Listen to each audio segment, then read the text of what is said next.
안녕하십니까. 2023년 1회차 신재생 에너지 발전 설비 산업기사 실기 보건 문제 1회차 문제를 같이 풀어보도록 하겠습니다. 교재 1번 문제를 참고해 주시기 바랍니다.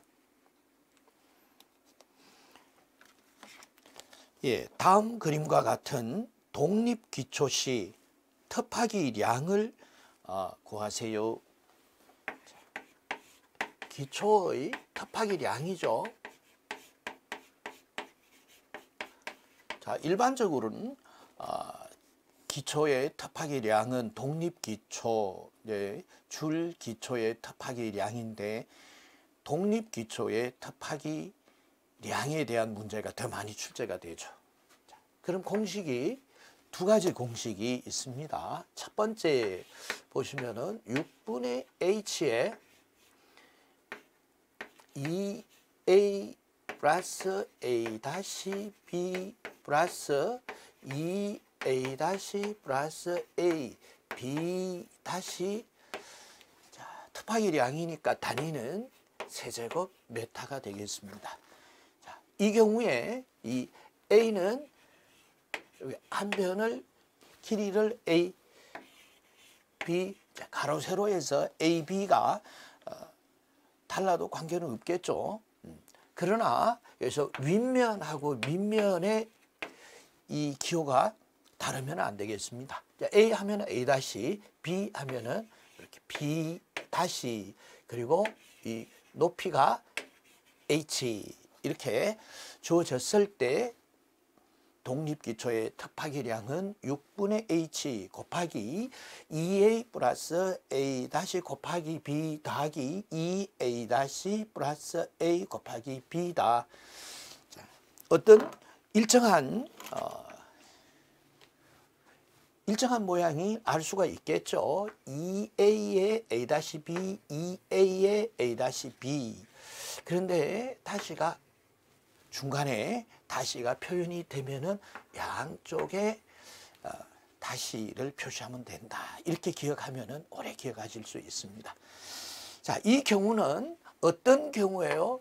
A와 B가 같지 않을 경우 또는 같을 경우에도 상관은 없습니다만은 같지 않을 경우에 적용이 된다. 이렇게 보시고, 두 번째는 A와 B가 같을 때, 두 번째 A와 B가 같고 A-와 B-가 같을 때, 자, 이 경우에는 A-와 B-가 같지 않을 경우에 적용을 하고, 같을 경우에는 3분의 H에 A 플러스 B 더하기 루트 A, B, 자, 이렇게 적용을 하면은 아주 쉽습니다.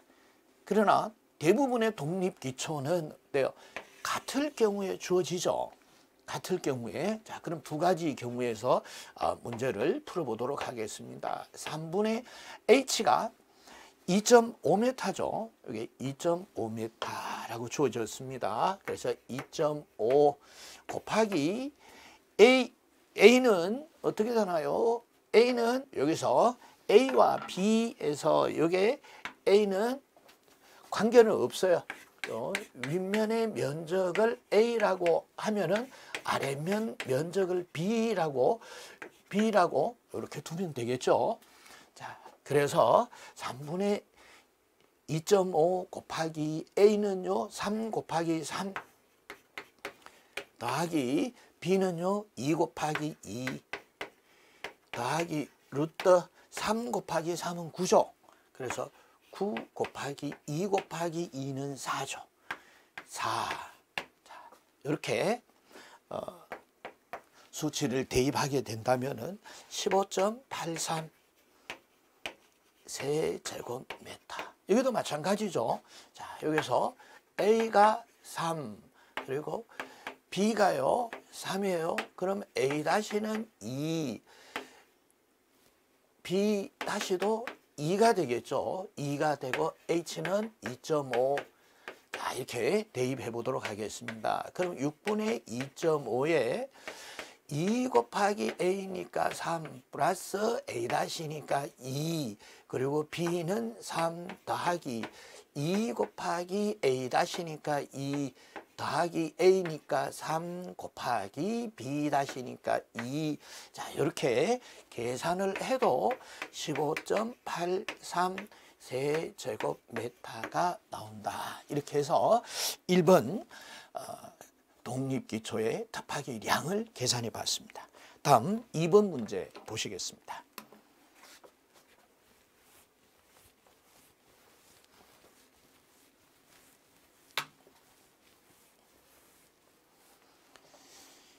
평지붕 하중에 적설 하중에 영향을 주는 요소 5가지를 쓰세요.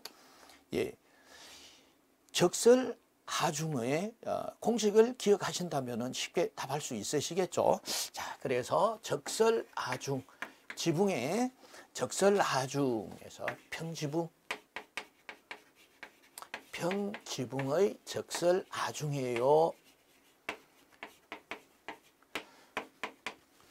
그러면은 여기서 CB 곱하기 CE 곱하기 CT 곱하기 IS 곱하기 SG다. 자, 이렇게 공식으로 비교적 자주 적용이 되는 공식이 되겠습니다. 그럼 CB는요, 그래서 지붕 적설 하중 기본 계수 여기서 기본 그래서 기본 이렇게 보시면 되겠습니다. 기본 지붕 적설 하중 계수 뭐가? 여기 CB가. 그럼 CE는요? CE는 그래서 노출 계수. 그리고 CT는요? T가 온도, 템퍼레처 온도죠. 그러면 온도 계수.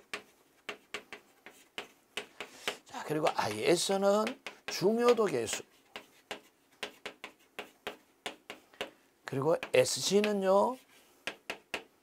그래서 지상 적설 하중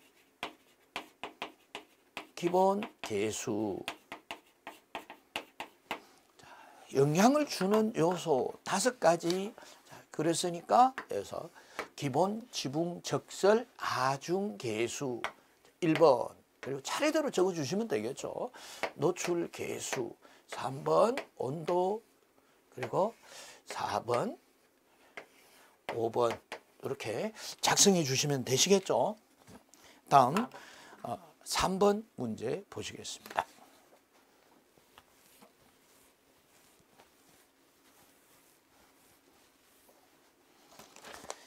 자, 연료전지 및 태양전지 모듈의 절연 내력 시공. 절연 내력입니다.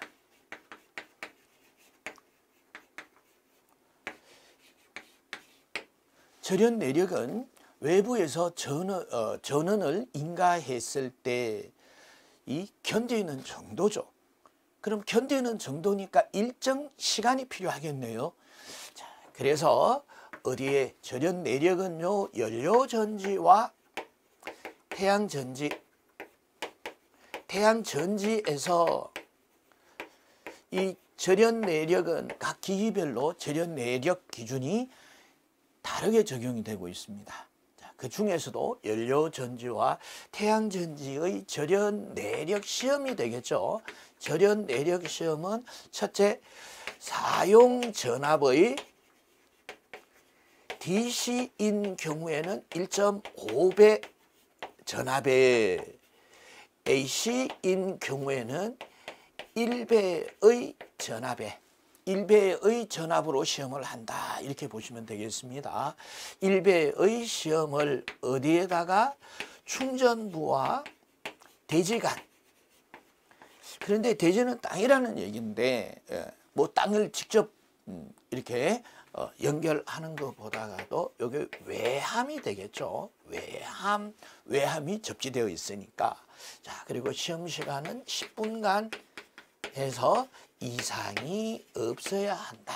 이렇게 기억을 하시면 되시겠고, 자, 또 하나 주의해야 하시는 것은 최소 시험 전압입니다.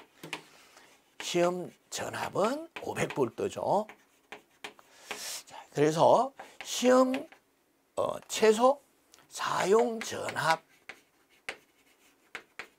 곱하기 1.5를 해서 얘가 500보다가 작다면 500V를 한다.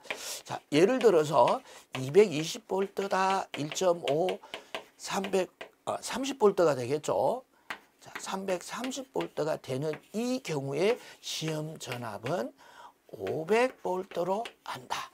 자, 이런 의미다. 이건 참고로 하시면 되겠습니다. 이거는 참고로 기억을 해 주시고, 자, 예문을 본다면 연료전지 및 태양전지 모듈은 최대 사용 전압의 직류 전원일 경우에는 1.5배 또는 1배의 교류 전압, 이거 500V 미만인 경우에 여기선 시험 전압이 그럼 500V로 충전부와 대지 사이에 연속해서 10분간 가하는 절연 내력 시험을 해야 되고 견디는 조건이어야 한다. 이렇게 보시면 되시겠습니다. 다음 4번 문제 보시겠습니다.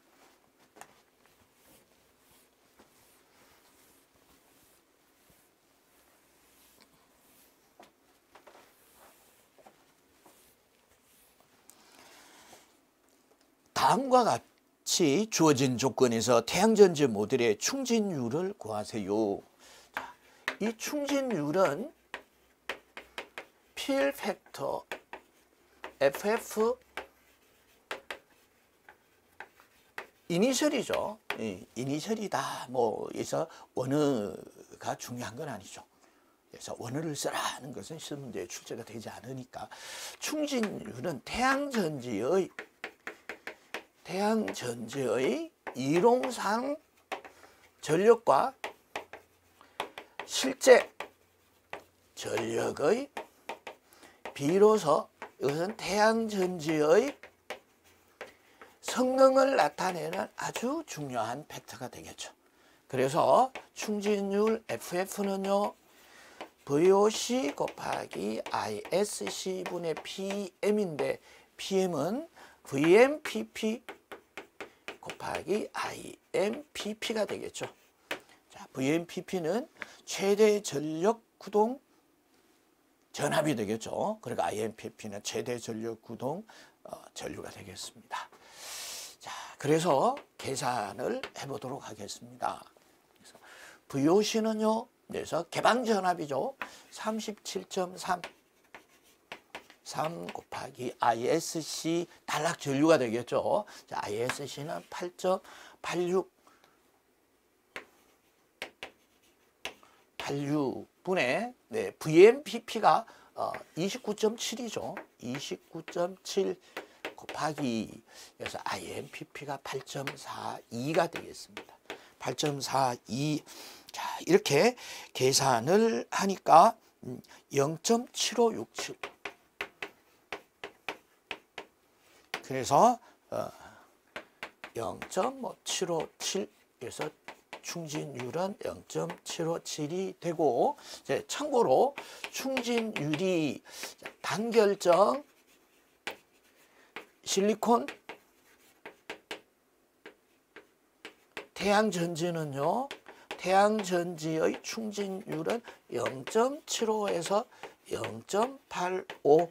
자, 그래서 이 단결정 실리콘 태양전지 규정에 만족하고 있죠. 그리고 비정질 태양전지는요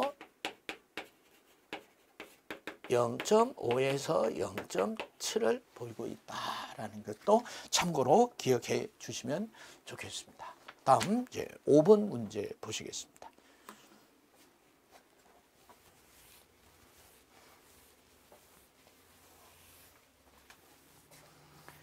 자, 그림은 인버터 회로 방식인데요. 어떤 방식인지 각각 쓰세요. 시험에 이제 반복적으로 많이 나오는 문제가 되겠죠. 자, 그래서 잘 기억을 해 두시고 경우에 따라서는 반대로 해서 이 개통도를 그리고 그 간략한 설명을 해야 되는 경우도 있죠. 자, 이 경우에서는 보시면은 첫 번째가 이 태양전지 어레이죠. 인버터를 통해서 상용주파 변압기를 통해서 계통으로 연결이 되죠. 자, 그래서 이 방식은 상용주파 변압기 절연 방식이다. 쉽게 할 수가 있겠죠. 왜? 그래서 태양광 발전 시스템과 계통 간의 상용주파 변압기로 연계가 되더라. 그래서 상용주파 변압기 절연 방식이다. 이렇게 기억하시면 되겠죠. 두 번째는 보시면은 태양전지 어레이에서 고주파 인버터와 고주파 변압기를 거쳐서 다시 컨버터와 인버터를 통해서 상용주파 교류를 만들어서 계통에 연계가 되죠. 그런데 중간에 뭐가 고주파 변압기가 있더라. 그래서 고주파 변압기 절연 방식입니다. 절연 방식. 자, 이렇게 작성을 해 주시면 되겠고, 다음 보시면은 태양전지 어레이에서 컨버터와 인버터를 거쳐서 바로 계통과 연결되니까 변압기가 없네요. 그래서 무변압기. 변압기가 없습니다. 무변압기. 또 혹은 트랜스리스. 트랜스리스가 변압기가 없다는 얘기가 되겠죠. 트랜스리스 방식이다. 자, 그럼 특징을 한 가지씩만 보겠습니다. 무변압기 방식은 컨버터를 통해서 DC 전압을 승합하는 과정을 거친다. 이렇게 보시면 되겠고, 계통이 간단하다. 그럼 효율과도 관계가 있는 문제가 되겠죠. 효율이 좋다. 그렇지만은 어때요? 절연 구간이 없기 때문에 직류가 계통에 유입될 수 있다. 자, 이게 보실 수가 있겠고, 다음 두 번째 고주파 변압기 절연 방식은요. 자, 고주파 인버터를 사용해서 주파수를 어때요? 주파수를 고주파로 변성을 해서 고주파 변압기가 대신에 작아지겠죠. 이게 특징이죠. 소형 고주파 변압기를 사용한다. 그래서 이 고주파를 직류로 변성을 해서 다시 인버터를 통해서 상용주파 60Hz AC로 변성을 해서 계통과 연계가 된다 하는 것도 기억을 해 주시고, 상용주파 변압기 절연 방식은 인버터를 통해서 바로 60Hz 상용주파 AC를 만들어서 상용주파 변압기를 통해서 계통으로 연계가 되는 방식이 되겠습니다. 다음 6번 문제 보시겠습니다.